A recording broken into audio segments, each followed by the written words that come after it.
Yeah, well, thanks for joining us tonight. We're really very happy to be talking to you again. This is part of our ongoing program in partnership with the Inova Parkinson's and Movement Disorder Center. This is ExerciseRx, or exercise prescription. And I'm John Dean. I'm a speech language pathologist, and I've been specializing in Parkinson's for about 20 years. And I'm joined here by Josefa Domingos, who's a physiotherapist, and she has been specializing for Parkinson's and in Parkinson's for more than 20 years. So this is really her baby today. But I'm I do. looking forward to the talk. Yeah. So maybe while John unmutes everyone, Yep. then please feel free to interrupt. I do like to hear your voices, and reason why we send out the questionnaire so that we can really make this talk a little bit more practical and adequate to what your questions are. So welcome everyone. Thank you so much for spending this time with us. It is a topic that I must say will obviously be at the same time looking for the right word, challenging. Challenging is an elegant word to say something very difficult and sometimes very dark, because obviously balance is related to falls, and it's something that induces a lot of fear in the world of Parkinson. And hopefully we can try to share with you some strategies that we can better fight against this problem. Okay, so I'm going to use just the slide so that it can guide us on just in transmitting some images. But for this program, is everyone hearing me okay? Because I tend to talk softly. Everyone's good? I think you sound great. I do think we Okay. should reinforce to everyone that if you have a question, don't wait till the end. Go ahead and type it in the chat or unmute and just go ahead and ask us, because Josefa can answer it.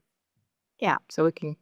Okay, so what I like to do is really be very practical in the beginning to say, okay, so if you decide in 10 minutes that you have to leave for some reason, I have at least 30 seconds here where I'm going to tell you the key messages that we want to pass for this talk. So if I had something really important to tell someone about what is the best exercise for balance, this is probably what I would say. And what I would say would be that any exercise that really mimics the specific activity or task where you feel unbalanced is probably going to be the best exercise, right? The problem is, because there are lots of multiple factors that play into balance, we might have to go for multimodal exercises, which means a combination of different types of exercise routines in order to be really beneficial. And of course, specifically talking about exercise and balance programs, we must really think about that it has to be well balanced, the effectiveness and how safe it is. So these will be the three key messages that we'll go throughout our talk. And I want to bring us now to the question that we have at hand, which is, what is the best exercise for balance? If you ask this to a health professional that is updated in the research, most health professionals will guide their recommendations always on the best evidence that exists and then on their clinical experience. They will probably answer you the following. They will say that there is strong evidence to support Tai Chi, dance, balance and gait physiotherapy programs, strength and balance combined also as programs. And then there is less evidence for Nordic walking, for yoga and Pilates, aquatic therapy, namely Aishi, a program that was studied with balance outcomes. And then, of course, there are things that are being studied at this moment where the evidence is taking longer to catch up. And that is where we will include martial arts, like the boxing, and karate, which has been also adapted for Parkinson. And also you will hear about training of certain platforms that make you unbalanced, like the trampolines or even electronic and technology things. We have the climbing as well coming in strong, and also virtual reality training. So as you can see, we can have a list where we just organize what has the best evidence, and now the person has to look at this and think, okay, this is nice. How do I integrate this into my daily life? What do I have access to? What can I realistically do? And then there's another problem. And the other problem is that we have several problems in Parkinson's. So the person is not only dealing with balance, probably has fatigue, probably has sleep problems, might have strength problems, And so trying to find an answer in the middle of so many options might feel really overwhelming. And that is why we try to do these talks, so that we can try to guide you on at least thinking about the right questions to ask when you think about the programs that you are doing and the programs that you have access to. Now, if we think about that idea initially that I say, so the best exercise is the one that really unbalances you. This means that we would like, and when I say we, it's like with these talks, to empower people to be able to describe their problems more detailed.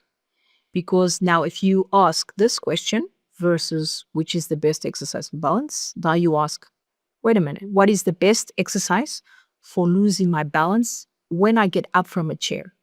So this means this person has reflected about the moments where she might feel unbalanced, and this will help guide better the treatment options that the person gets. Of course, we are naturally expecting that if you are in contact with a health professional or an exercise professional, that they will ask you, okay, so why don't you tell me about your day and tell me about moments where you lose your balance? But I think what people are more getting access to is having a lot of general conversations about lots of community programs, and go to this one, go to that, A, B, C, and it might be more challenging to get this personalized approach. So let's give you this example so you understand how it is possible for us to get help if we are more clear on what we need help on. So if this person says, I'm feeling like I'm going to fall forward when I stand up from a chair, right? So that moment of taking the first step. And if the person tells me this, I'm going to give you an example of an exercise, which by coincidence is just an exercise approach that we were just in Washington, in Virginia, and we were using the scarves as an exercise. And basically what I like about the use of these scarves is that it really trains reactive training. So the gentleman will next, not in this video, but he will, if he really wants to train feeling comfortable of getting out of the chair and taking that first step, we could just simply throw the scarves a little bit more forward, and the person has to react quickly to trying to catch it. So you see, more specific than that is very difficult to find. But so this will be an example that I give you that we are able to recreate exercises that might help us be more effective in these functional difficulties. So for our program, what I highlight, what I would like to reach is like help you see, or together we are going to try to identify factors that really impact balance, so that when you are in a conversation with a professional, you can say, I lose my balance when this happens. I lose my balance at this time. So just helping you improve the detail that you can get into when you are describing these difficulties. And then try to also reflect on what would make more sense in terms of the exercises that are available that will help me improve balance. Okay, sounds like a plan? All good? Let's dive into it.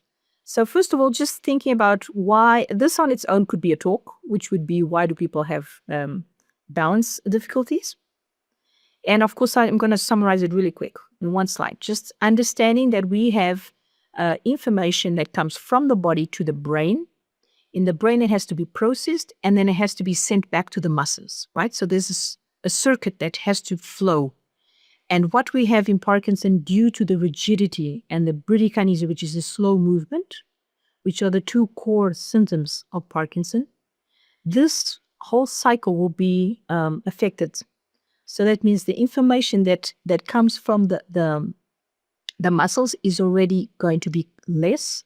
If it's processed in a different way, that means the rigidity is going to be more hyperactive or less. It depends on how your medication. So just to understand that the cycle that I'm talking about will be influenced by many factors, which makes movement less automatic. So we usually say in Parkinson that the automatic pilot is more challenged or reduced. And so things become, you have to think more about movement to be able to actually do it, which we all can understand makes it more fatiguing. It is a disease of fatigue, right? But I wanted to put this into a more practical example. So let's think about these two symptoms. We have rigidity and bradykinesia. And what ultimately, in a very simplistic way, these are already described. So this is based on literature and studies that have been done, show that it affects how we swing our arms. And many people tell us that they actually went to the neurologist for the first time because their arm wasn't moving while they were walking. And apparently there wasn't anything wrong with the arm. It's just it was not automatically getting into the cycle of walking, right? If our arms are not moving, that means our trunk becomes more rigid. We have less movement in the trunk. This has been studied to influence how you place your feet. So we have direct evidence showing that our feet are more reduced. And if you can see in this picture, you can see that people tend to tell me many times, they say, no, but my feet are apart. And I say, no, if you really look down at your heels are together. And so it's a key message that I try to tell everyone when they come in, and I imagine I only have one session with someone and I have to tell them something meaningful about balance. What I usually is like, if nothing else, I want you to remember that when you feel unbalanced, separate your feet, create a good base between both feet, and you will feel better. It will, even in the walking, it's going to be challenging to always be thinking about this. But if you are at least standing and talking with someone, by separating your feet, you will feel more balanced, and so your brain will feel safer, and so you will probably endure longer the conversation, right? And your posture will not change so much. There will less compensations. You see, so how one thing influences the other. So this is directly influencing balance in a very simple way, which is evidence-based. We know that this can be one of the triggers for balancing. And we could add in posture as well in the cycle. But now, so that's one thing that we can do is separate your feet in any activity that you do will help you have a more perception of balance. You'll feel safer. And so can we do something about this rigidity? What are other factors that might be influencing this whole process? And there's 2 or 3 that I really want to mention because this could be very complex and I want to make this very actionable talk. So number 1 would be definitely fatigue. And from the questionnaires that the group, 42 people answered from the group that's here, hopefully. And I really appreciate it. And it really gives us the information that we need then for the talk. So what we had is that people mentioned, 80% of the people mentioned that fatigue makes it harder for me to be able to control my posture and my balance.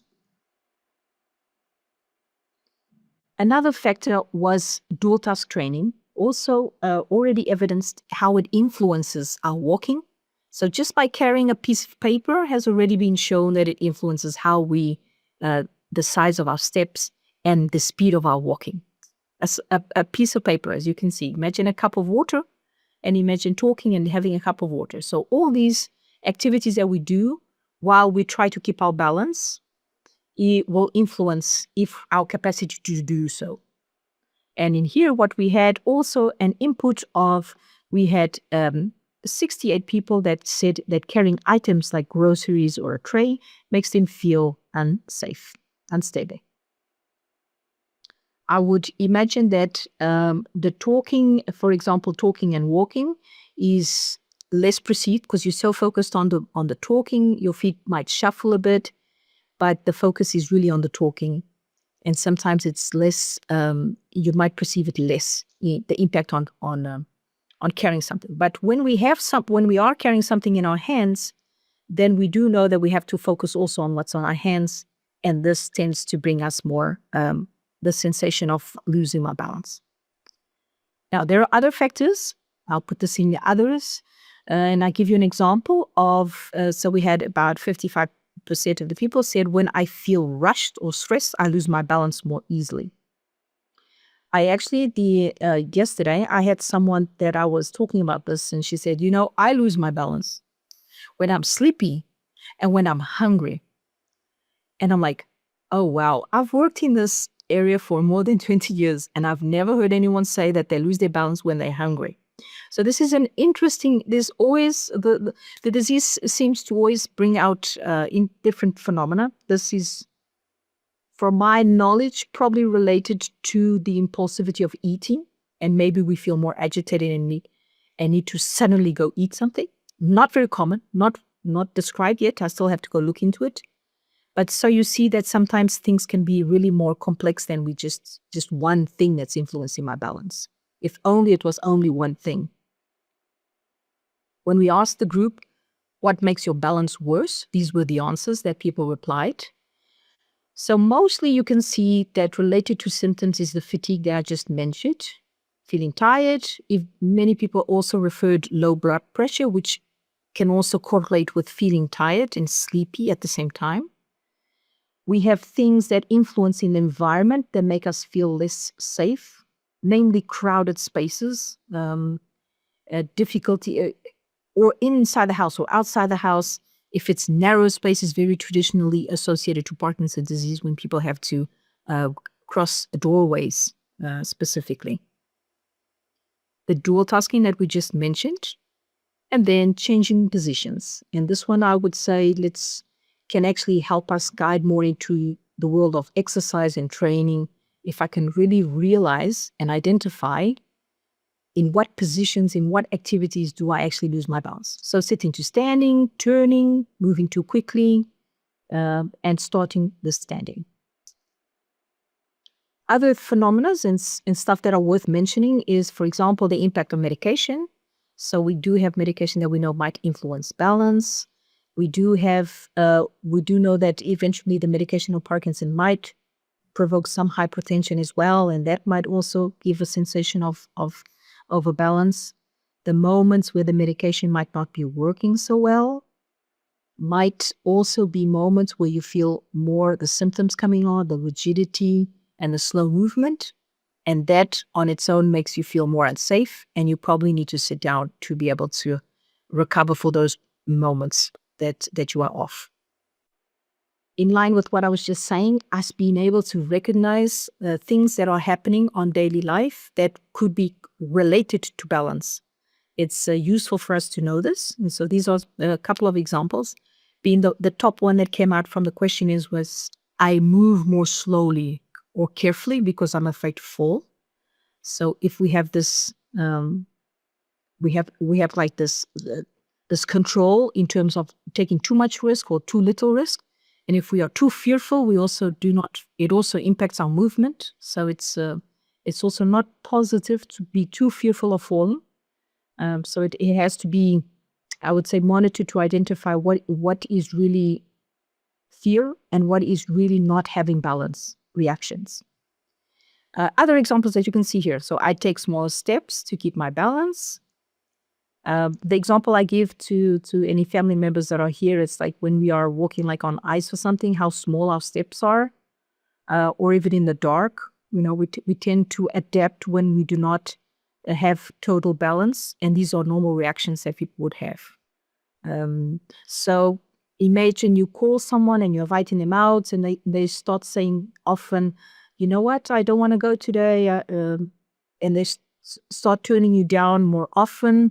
And this could be something like what you see here. I limit my activities because I don't feel steady enough. And the person not perceiving that. It's just the feeling of insecurity. Okay, so if we think about, let's dive into the world of exercise, correlating. We can have general recommendations. So if you ask your neurologist, I wanted to bring this to you. At this moment, the neurologists are being more proactive in their recommendations on exercise. So besides telling you to exercise, they might go into more detail if you challenge them with, I need exercises for my balance. What do you suggest? And so this was actually a publication that we just came out of the oven, I would say, just 2 days ago. And basically, it's a working group on wellness at the Movement Disorder Society. And what we did is just create a reference tool for the neurologist. So this is basically for the clinicians to know that if your patient complains of difficulties with gait, balance, and falls, these are at least the minimum recommendations that you should know. And as you can see there, we have advice and education, regarding stepping and balance, because there's a whole world of cues and strategies and tips and ways to keep you safe that go beyond exercise. So the exercise has to be combined with this knowledge because it will be more effective. And so just giving examples. So daily walks, and I'm sure you've all heard your doctor say, go at least for a walk. Now someone here can write, what if I can't walk? Well, we'll give some examples after, but just being mindful that if I want to train balance, I probably have to be in a standing position, unless my complaint is I lose my balance when I'm sitting, which could be a case, right? When I'm sitting down and I'm reaching for something, and then that's the situations where I'm feeling more unbalanced. I see John has his hand up in the air. Yeah, and I think it ties in because I see you have a discussion about a prescription of walking aids to facilitate walking while exercising. Someone asked about using a cane, and can it be beneficial? It's not just a crutch, but it also could actually help you exercise, it looks like. Well, what are your thoughts about canes? Yeah. Well, it's exactly what I wrote here. I actually am responsible for this graph, and it is really, if it helps you exercise, if it helps you get that stepping in, and it seems logic that it's more useful than harmful, right? And by breaking that cycle, so if I use a cane when I go walking so that I feel safer while I'm walking, most people will even lift up their cane. They don't actually put it on the floor. Usually it's the families that are saying, but he doesn't even use it. Why does he have it? Well, it gives him a sense of safety, that if I do need it, it's with me, right? So imagine if by using any type of assistive device that helps you do your exercise and help you get the amount of exercise and dosage that will ultimately help you then improve your balance, then that's the way to go in terms of not having to use it in the future, right? We tend to be less optimistic when we prescribe something as like, this is forever.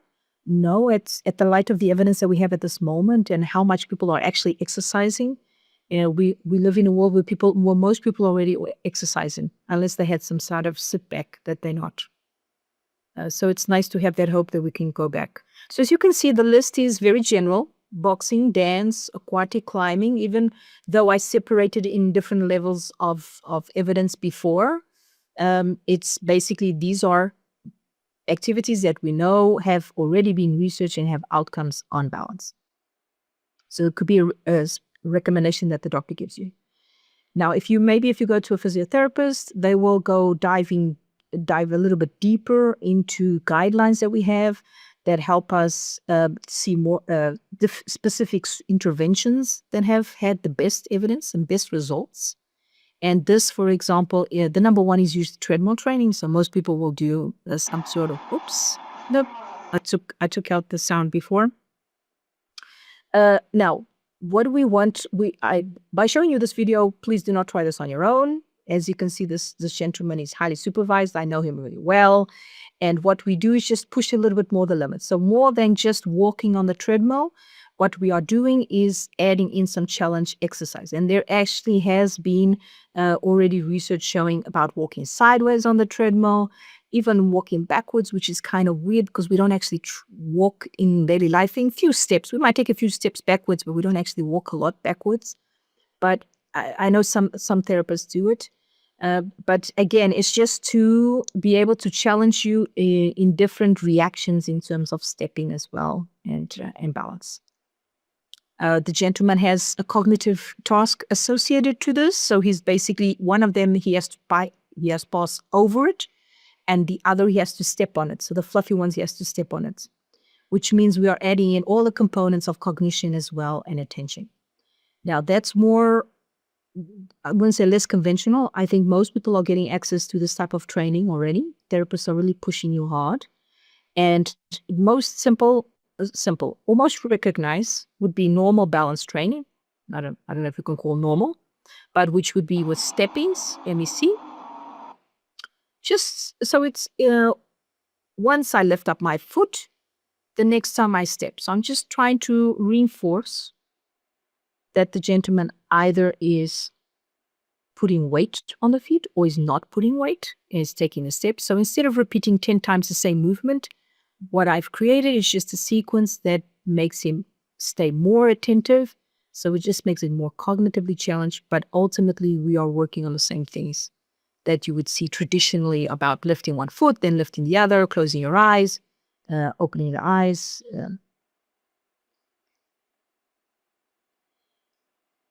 Another one that's considered also in all guidelines would be so exercise classes that you might be taking. So any Parkinson specific exercise class would be doing movements like this, movements with amplitude, with stepping, with turning around, and just being in the standing position. That's what I was going to say earlier. Just being in the standing position means I'm challenging balance, right? And then it's just a question of, is it challenging you specifically for what problem you might be complaining about? But this is accessible at this moment when you have group classes as well. That I must mention that it's pretty difficult for therapists to actually do balance exercises when you have a big group, because we are all obviously afraid of that you might fall, and it's difficult for one person, even if they have helpers in the room, to really keep you safe. So obviously using chairs or placing someone that might be more at risk close to a wall might be more wise. In this video where you see Tai Chi can be used in different ways, in different speeds actually. I know the person really well, but I would never allow someone to be just in open space like that, probably closer to a wall. The reason why is because we are doing exercises that are actually really placing the person at risk. And when I earlier said one of the key messages is I want to have a good program that allows me to improve my balance, but if it places me too much at risk that I actually fall, well, there goes all the work, right? So it has to be very reasonable between being effective and at the same time being safe. When COVID happened, you saw that most exercise programs went online and most exercise programs were sitting. And specifically because of that, we did not know exactly how to keep people safe in those environments. And so it was tremendously challenging for everyone to get more comfortable in having exercises in the standing position. Okay, so that would be recommendations and that exists.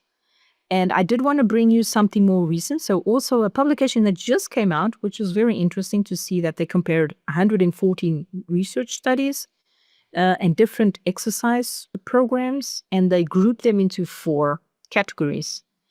The names they gave to these categories was multimodal. So this will be the combination of different balance components. And then the sensory motor, which is information that comes from the body to the brain and vice versa, from the brain to the muscles. Exergaming, so technology coming in strong as well. And then what they call task-orientated. This is very task-specific that I mentioned in the beginning. Let's see an example of each one of them so that the names mean something to us. And this is probably maybe in the coming years, the words that the terminology that will be used. Oh, what you need is to go do a multimodal program. That's what I'm expecting. I already hear neurologists saying this in talks. Well, multimodal exercise, it's even hard to say. What we mean by this is we know that, for example, strength training might influence balance as well. So when we think of a program that has a little bit of everything, it has balance exercises, strength exercises. We know the rigidity might influence the balance as well. So we do add in the flexibility exercises as well. We know that cognition influences balance, so we add in the cognition as well. Okay, so these are like the ingredients all together so that it can provide you with, at the end of your activity, you have a little bit of everything. And this can be in any context. I think when we really focus on balance exercises, to really be rich, a more personalized approach is important. Groups that are smaller will probably be more beneficial because the therapist can take it a little bit, they can add progressions that are more challenging.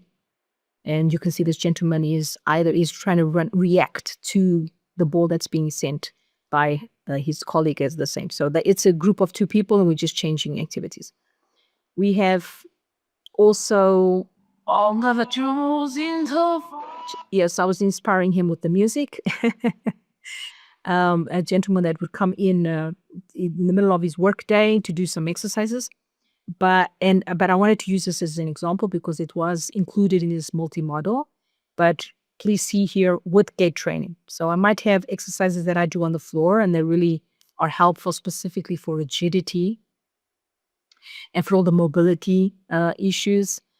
But they need to be combined in with gait training. So we need to progress then to a standing position if we ultimately going to influence balance.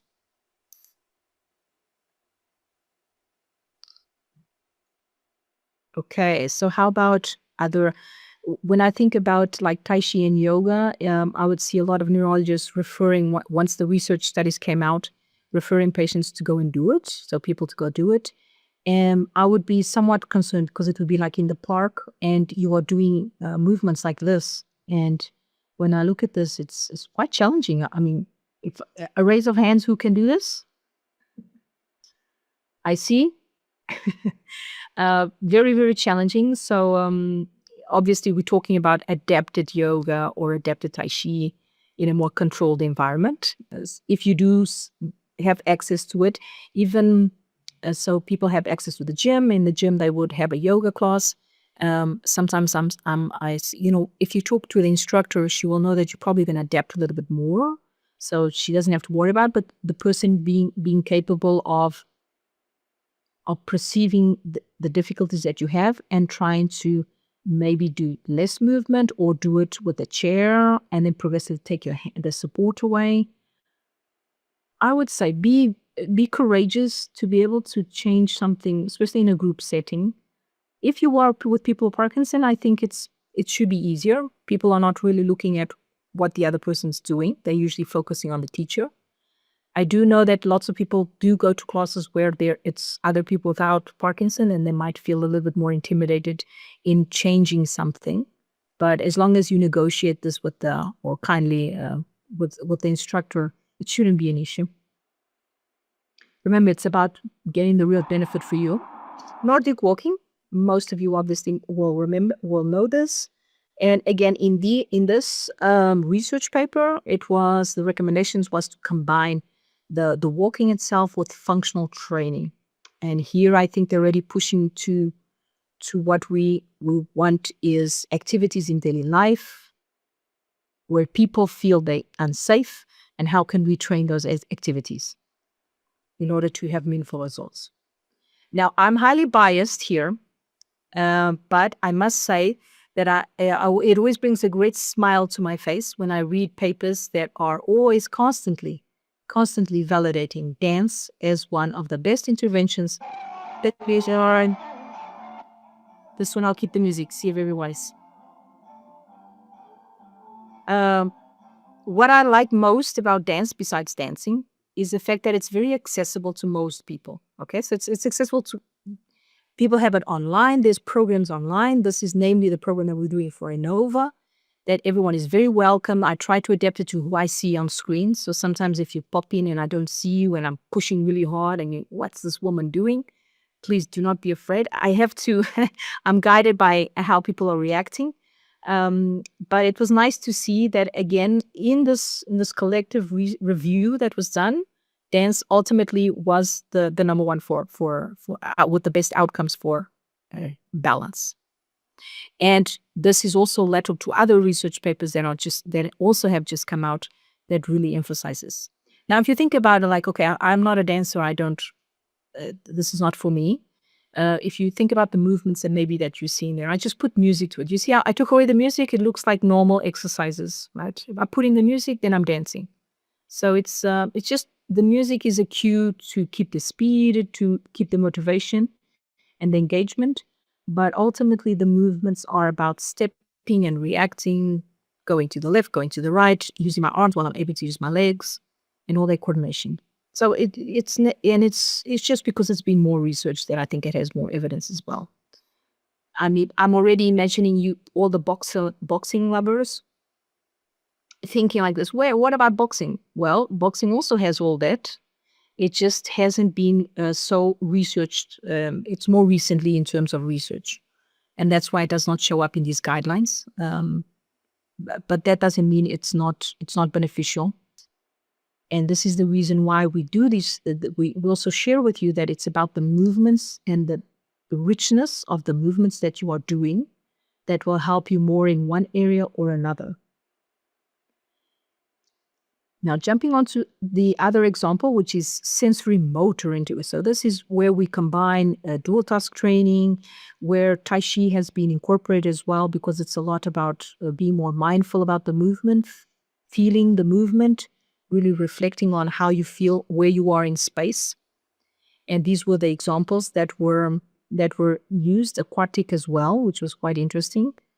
I like to share this with you, and hopefully it will grow. So it's basically it doesn't have to be this type of trampoline, but when someone gets injured, for example, in the knee or they need this type of training of instability.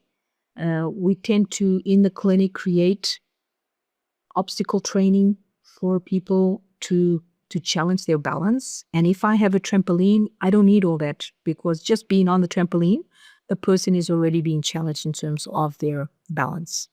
And so that means it's even a safer environment.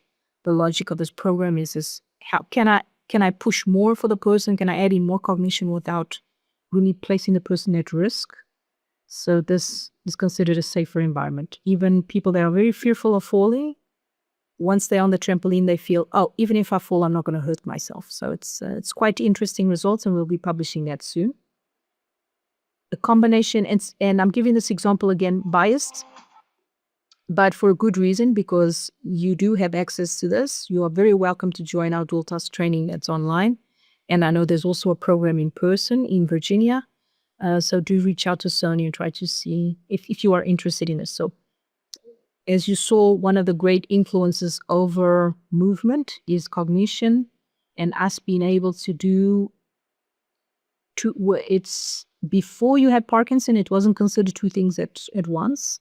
Keeping our posture upright, being able to walk, being able to keep my balance is supposed to be automatic. And by being automatic, I can do other things. And now because of the diagnosis of Parkinson, it's not so automatic. And that means you have to be thinking about your posture at the same time as you're thinking about what you're talking about. And it's that that interference that occurs that makes people more slower, and the rigidity and the fatigue. It's one of the factors that influences most. And the way we fight against it is to actually train that combination of cognition and movement. And this concept is obviously being integrated in most of the programs that people do at this moment. The research has catch up to the point that even technology is trying to put this together. So one of the ways to train, I would say, cognition and movement is virtual reality training. There's different, I would say, options. This is a list that was in the paper. The ones that I'm more aware of in terms of research is on the treadmill with specific technology, but makes it very inaccessible to people because it's in the context of research. But then you have things like the Dance Revolution, so the Nintendo that people were using at home. What I tend to see in these, when people apply them, they tend to dismotivate quite soon. So they might use it for maybe for 1 month, for 2, really depends on how self-motivated you are. And then for some reason it becomes boring and people stop using it. So hopefully the technology will be more engaging. Again, I think it's the social element interaction that people go and get in those groups, classes that are very important. So it's losing something there. But this is my experience-based comment.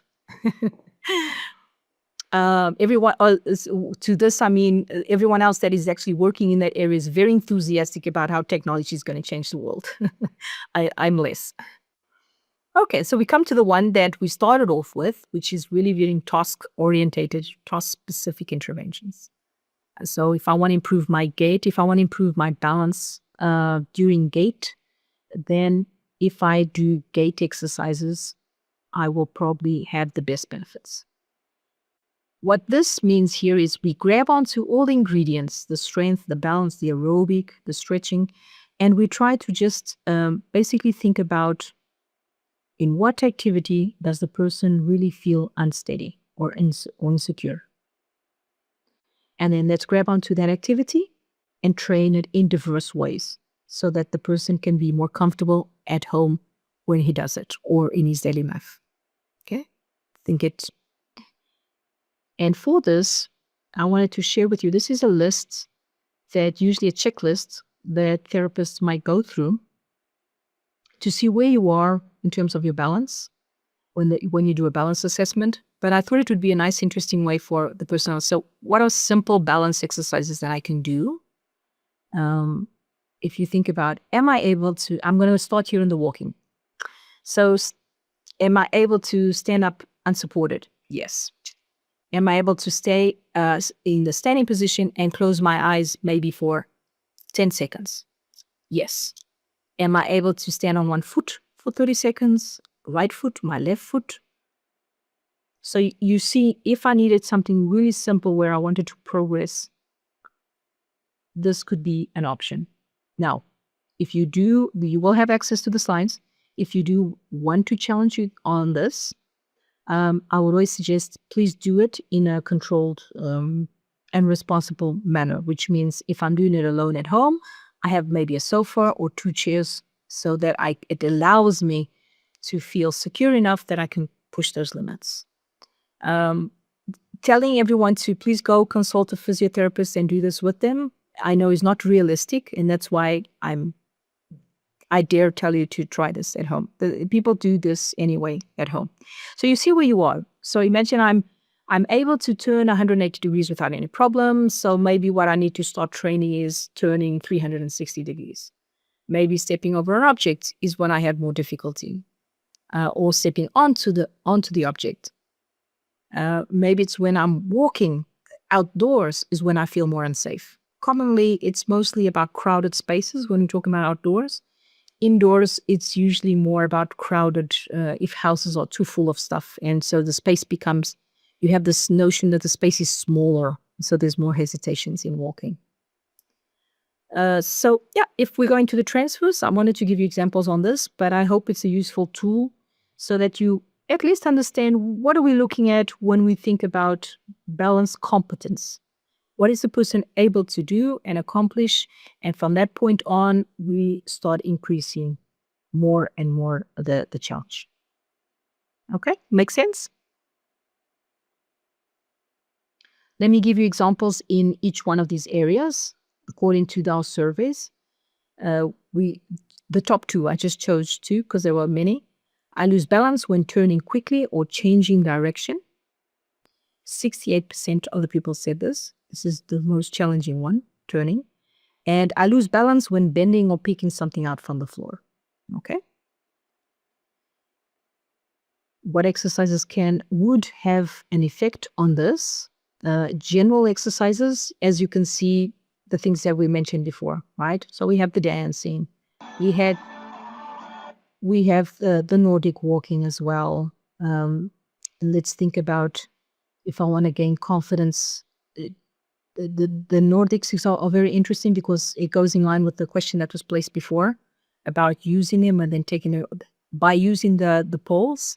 There is a reference that we are stimulating more the arms in terms of swinging your arms and moving your arms, depending on how people apply it, right? If I use it more for balance, they're usually more in the front, and I'm okay with that. Some people might be a little bit more obsessed about using the right technique on Nordic walking, and they're usually in the back. Because my goal is aerobic exercise most of the times, and what I want is people to be able to go from A to B in a comfortable experience. I tend to be more flexible, and if you use the sticks in front so that it helps you, it makes more sense to me to have success. And I'll show this one, just reinforcing that in the world of very specific things for balance, there is also strategies in cueing and ways for us to be able to increase and improve your walking so that you feel more balanced. Ways, as you can see, there's a line there to separate the feet.